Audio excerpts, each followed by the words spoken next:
Positibo ang Philippine Amateur Baseball Association o PABA na mas magiging maayos ang pag-iensayo ng pambansang kupunan sakaling matapos na ang renovations na kasalukuyang ginagawa sa Rizal Memorial Baseball Stadium.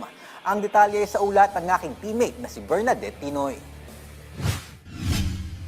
Inanunsyo ng Philippine Amateur Baseball Association o PABA na kasalukuyang sumasa-ilalim sa renovation ang makasaysayang Rizal Memorial Baseball Stadium. Ayon kay PABA Secretary General Jose Antonio Pepe Munoz, kasabay din ito ang patuloy na pag-e-ensayo ng women's and men's team, maging ang ibang kuponan. That is making it a little bit inconvenient, to practice there, But nevertheless, okay pa naman. The field is in good shape.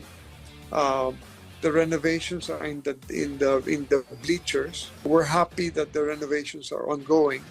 Sinabi rin ni Pepe na sakaling matapos ang pagkukumpuni ng nasabing pasilidad, ay mas maging maayos ang pag-e-ensayo ng pambansang kuponan. Ilan din sa inaasahan nilang maayos ang dressing room para sa mga atleta, indoor batting cage para sa kuponan at marami pang iba. So we're just waiting for all the work to be done. And once that everything has been set up, then we will move in. Bernadette Tinoy para sa Atletang Pilipino, para sa Bagong Pilipinas.